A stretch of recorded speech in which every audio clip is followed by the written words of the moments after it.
大家好，我是彩虹。糯米粉里加一些果干和果仁，没想到会这样好吃，无油无糖，越嚼越香。准备300克糯米粉，加入50克红枣丁、30克蔓越莓干、50克花生碎，混合均匀。再少量多次的加入220克水，搅拌成湿润的状态。再下手揉成稍硬一些的面团，这里要注意，水一定不能加多，面团和软了之后的成型效果不会好。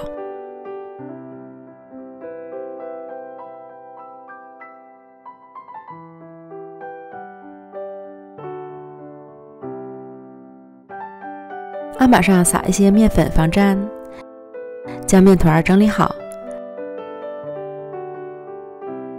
按自己容器的形状大小擀成长方形。擀的时候表面会有一些裂纹，不用担心，只要不散开就没问题。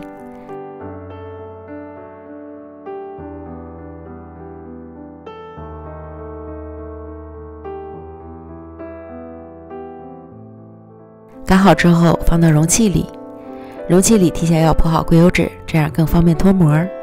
将表面压平整，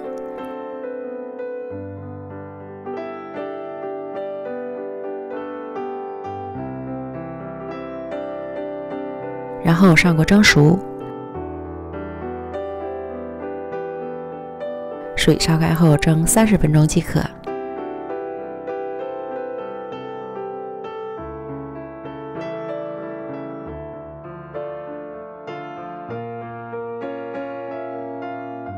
取出来直接脱模，撕开油纸散热，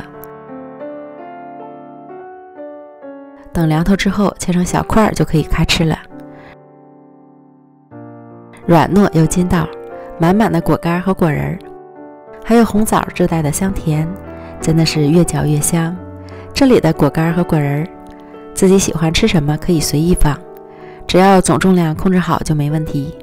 推荐朋友们一定要试试哦，真的超级香，解馋又顶饱。美食天天更新，咱们明天见，拜拜。